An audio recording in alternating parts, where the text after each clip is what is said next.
ఓం ఆదిత్యాయ విద్మహే మార్తండే ధీమహి తనః సూర్యః ప్రచోదయాత్. The best Surya Mantra for success. ఇప్పుడు ఆ మంత్రం ఎందుకు చెప్పామో కథలోకి వెళ్తే తెలుస్తుంది. బెడ్ మీద ఒక మనిషి మీద ఒక బెడ్షీట్, పక్కనే ఒక ఫోన్. అసలు ఎవరబ్బా ఇతను అనుకుంటున్నారా? ఇతడేనండి మన హీరో. ఇతని లైఫ్లో జరిగే సన్నివేశాలు అతని వ్యూలోనే చూసేద్దామా? పదండి.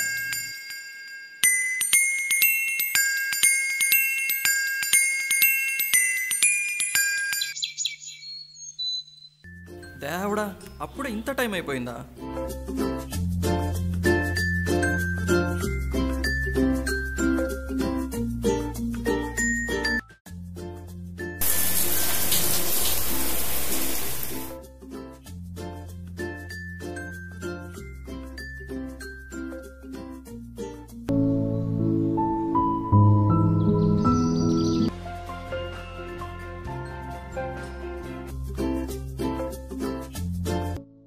హలో, ఎక్కడున్నారా?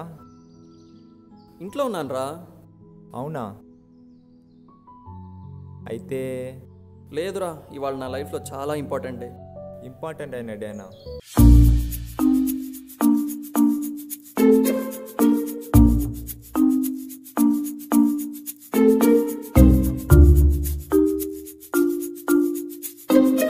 జీవితం ఎంత అందమైనదో కదా అని నాతో ఉన్నవాళ్ళంటుంటే ఏదో అనుకున్నా, కానీ దాని అర్థం నాకు ఈ మధ్య అర్థమైంది.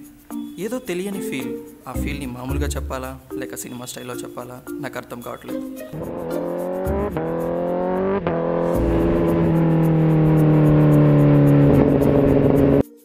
పుట్టినప్పటి నుండి ఎన్నో అడుగులు వేశాను, కానీ ఇక్కడ ఒక్క అడుగు వేయాలంటే నేను 2 ఎమోషన్స్కి రెడీగా ఉండాలి. హై బాబాయ్, టెన్షన్ వచ్చేస్తుంది. ఈ టెన్షన్ తగ్గేలోపు మీరు నా ఫ్లాష్ బ్యాక్ చూసేయండి. కట్ చేస్తే బేసిక్గా అబ్బాయిలు టెన్షన్ వల్లనో లేక బాధ వల్లనో కోపం వల్లనో ఆకాంక్షో సింపుల్గా చెప్పాలంటే ఖాళీగా ఉండడం వల్ల సిగరెట్ కొట్టాలనిపిస్తుంది. ఇప్పుడు నేను అదే చేయబోతున్నా. ఇంతలో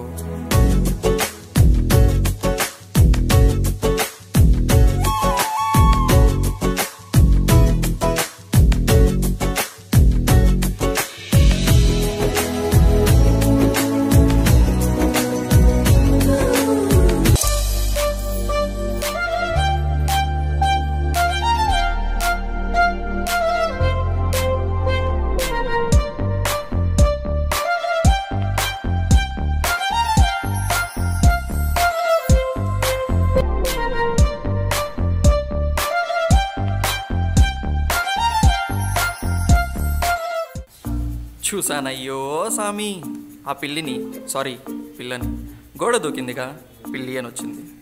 వా, ఏం కళ్ళు, ఏం ధైర్యం. 6 అడుగుల గోడని 5 అడుగుల పిల్ల దూకింది.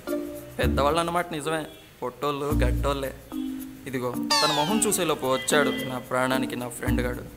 అసలే సూర్యునికి బుధునికి ఉన్నంత దూరంలో తనుండి నేనేడుస్తుంటే ఈ శనిగాడు మధ్యలో వచ్చి ఆ దూరాన్ని ఇంద్రుడు చేసేశాడు. చూద్దామనే లోపు తను బండెక్కి వెళ్ళిపోయిందిరా. ఆ రోజు డిసైడ్ అయ్యా తన చుట్టూ ఒక ఉపగ్రహంలో తిరగాలని. తన కోసం వెయిట్ చేస్తున్నా. అసలు ఎందుకు ఇలా ఉండాలి? ఏంటో ఈ తపన. అది తెలియని అమ్మాయి కోసమా? కేవలం తన కళ్ళు చూసినందుకేనా? అసలు ఆ పొట్టిది మార్నింగ్లో కూడా ఎందుకు గోడ దూకినట్లు? ఆ ధైర్యమే తనని చూడాలనే తపన పెంచిందా?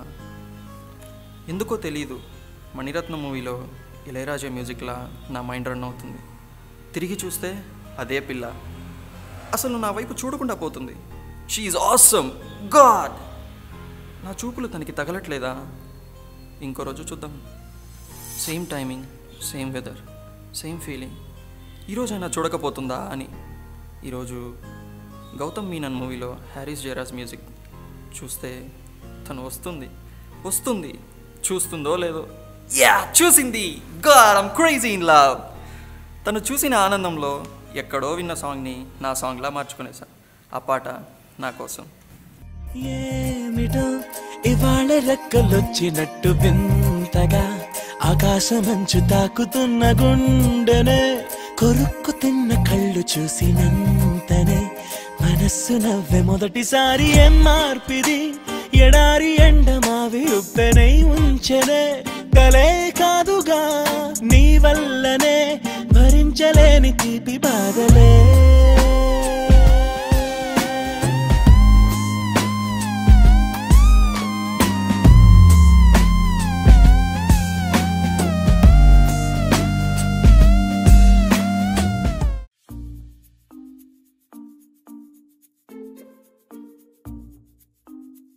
రేయ్ ఏం సాంగా? అమ్మ దీనమ్మ కనిపెట్టేశాడు. ఇంకా ఎన్ని రోజులు ఇలా ఉంటావు? నా దగ్గర ఒక ఐడియా ఉంది, ఓకేనా? ఫాలో అవుతామా? వాడిచ్చిన ఐడియాతో నా జీవితం సుఖాంతమవుతుందో లేక సునామీలో కలిసిపోతుందో. ఏదైనా నేను ఒక్కటే నమ్ముతా, కలలు కనండి, దాన్ని నిజం చేయండి అని కలాం గారు తన కలంతో రాసిన మాటలు. తన బండి మీద నా ప్రేమని చెప్పే ఉత్తరం, తను ప్రేమించే చాక్లెట్ రెండూ పెట్టాం. ఏది తీసుకున్నా నాకు మంచిదే. ఇంతలోపు తను వచ్చింది, నాకు ఆతృత పెంచింది. తను ముందుగా నా ఉత్తరం తీసుకోవాలని మా ఉత్తముడు, చాక్లెట్ తీసుకోవాలని చూరాసుతో నేను సతమతమవుతున్నాను.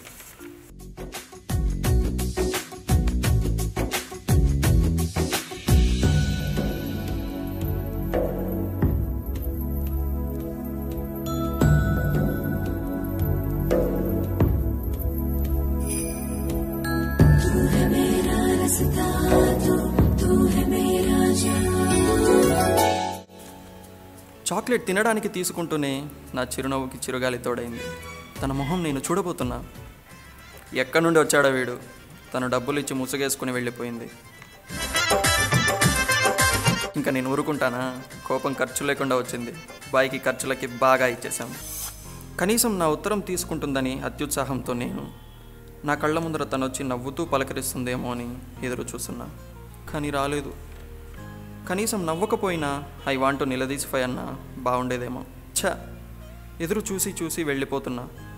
అయినా నా ఉత్తరం చదివాక నా కోసం రేపు వస్తుందో అని చిన్న ఆశ. కట్ చేస్తే ఇదేనండి నా ఫ్లాష్ బ్యాక్. ఒక్క అడుగు వేస్తున్నా, తన కోసం ఎదురు చూస్తా చచ్చే వరకు. ఇదే నా ప్రామిస్.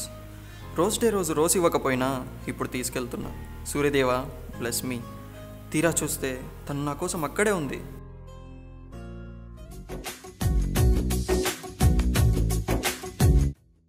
Thank you God.